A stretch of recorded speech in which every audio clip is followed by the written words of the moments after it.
Ikaze cyane kuri uru rubuga nkaba nitwa Bukize. Uyu munsi tukaba tugiye kuganira ku buryo watangira ibijyanye no gukora amavideo. Gukora amavideo birimo ibice byinshi bitandukanye. Hari gukora filme zisanzwe zitureba ndende z'amasaha 7-8 z'amaseri, hari gukora ibiganiro yaba ari ibiganiro nk'iki ndimo ndakora, hari gukora ama documentaire, hari gukora n'ibintu byinshi bitandukanye. Ndakubwira ibiri simple ngewe nakozeho. Icyambere nakozeho ni amakuru ntabwo ndi buyavuge ko amenshi bayashutingira muri studio. Tuvuge ko akundi baba bayasoma. Hakaba n'umu reporter. Ariko ubu tugiye kuganiraho icyo ngiye kuvuga ni gukora ibiganiro nk'ibi ngibi cyangwa se ibindi biganiro nakoraga mbere kuri mwajyaga mubona kuri TV10. Hari ikiganiro nakoraga rero cyitwaga The Real Women of Rwanda, nkabona ningifatanyije na Belize ndetse na Christelle. Ukuntu twagitangiye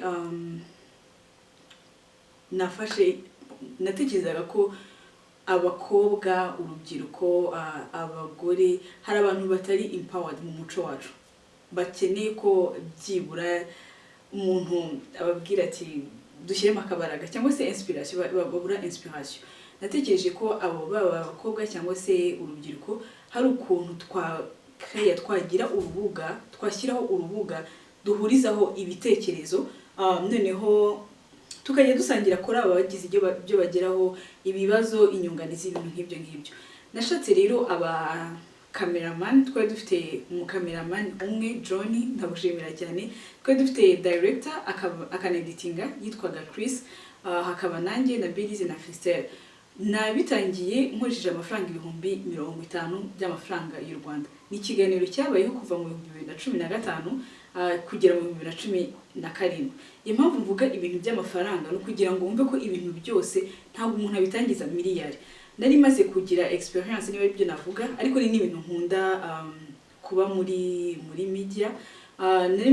Nari maze kugira inshuti nandika umushinga wanjye. Urabanza ukandika umushinga wawe, wamara kuwandika umushinga wawe rero ukareba mu bantu musanzwe muziranye ninde waguha inkunga, ninde wagufasha, yaba ari ibitekerezo, yaba ari kurangira abandi bantu.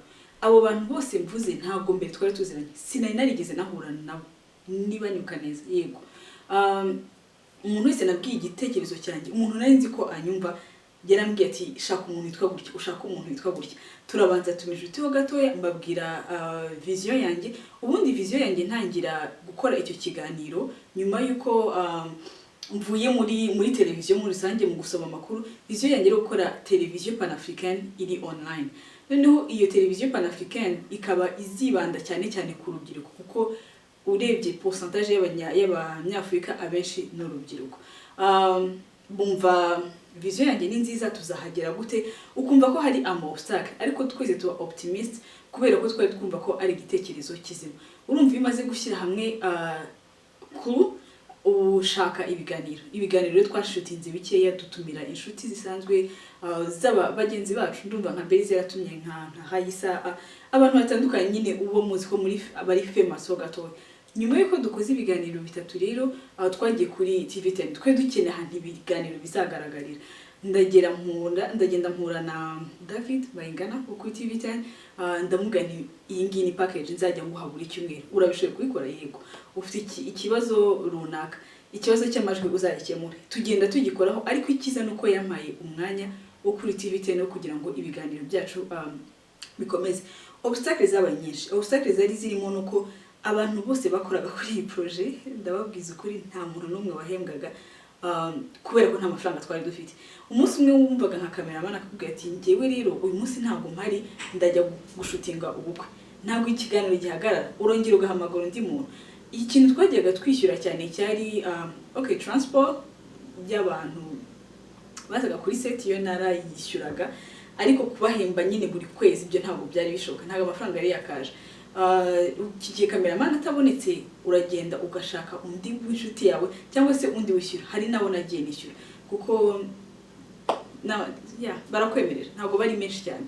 Nyuma yaho haje kuzamo cyakoze production, turareba ku buryo noneho ikiganiro gisa nkaho cyabyara umusaruro, tukajya dukora publicité z'abandi bantu bakaduhamwa amafaranga. Hari ibiganiro umuntu akora akaba ari iby'ubucuruzi. nyuma yaho ukuntu cyagiye gikura rero naje gukora iyo projet noneho nyishakira fans. Hari abantu batazi ko hanze hari umuntu ugutegereje ufite amafaranga. Please projet yawe yikore amezi 6 7 umuntu abone kuri serious production iragora. Nurangiza za link njya mbasangiza haba harimo abantu bashaka projet nk'izo z'urubyiruko, projet zibijyanye na production na journalism. Nishakira abaterankunga barabonetse, amafaranga aranaboneka ari menshi ariko twabashije gukomeza kubera ko haje n'ibindi bintu. Rero icyo nakubwira nuko production irashoboka, uretse kuba narakoraga kuri televiziyo hari na production nk'indi gukora. Maze iminsi mbabwira ibintu byo gushaka nko gukora courses online. Ushaka kamera sofa ntabwo turagura mikro ariko natasharenda kunkubita mikro ye turayigura. Ushaka kamera ntabwo yitegeko ko aba ari kamera nziza. Niba udafite amafaranga yo kugura kamera, abantu benshi bafite telefone. Ikiganiro mwabonye Joella amaze yakoze twakoze ku gitabo yagikoresheje telefone. Nanjye ni byinshi njya nkoresha telefone yonyine. Telefone iraguhagije n'ahantu hacecetse ukandika hasi ibintu ushaka kugeza ku bantu.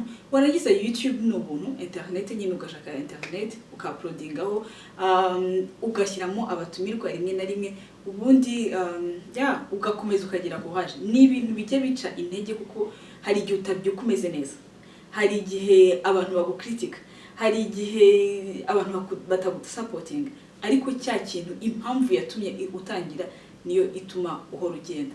Ndizera ko rero niba wifuza gutangira gukora content yaba ari izisa nkaho rizoroheje iminota mike, ikindi nyine tangirana iminota mike. Niba wifuza gutangirana iminota mikeya, niba hari abantu urimo uratagatinga nk'ubu ngubu nzi ko iyi video hari umuntu ndimo ndatagatinga, icyo nacyo ni ikindi kintu wita ku kumenya ngo ninde nshaka ninde target yanjye, ninde uzaba public yanjye, ninde uzahora ankurikirana. Ikindi ugahora winteractinga n'abantu. Hari ukuntu ujugunya hari ikintu ukagira ngo abantu nyine bazakibona birangira. Gerageza ukomeze ucommunique n'abantu, gerageza ushake ibintu bishya uzane muri video zawe, ushyiremo abantu bashya, amahirwe masa. Mwakoze cyane rero, nabasubiza ibibazo mwaba mufite ushyira muri comments ndi open. Ikibazo cyose uri bumbaze ndagisubiza kubijyanye na production kuko ni ibintu maze kubamo nk'imyaka 10 irenga.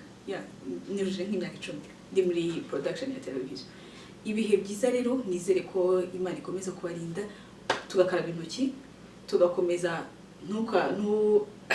ntukofinge ku bandi bantu, ndetse tugakomeza tukaguma no munsi. Ibihe byiza rero, Imana ibarinde. Ngewe nitwa Bukize, naho utaha. Bye.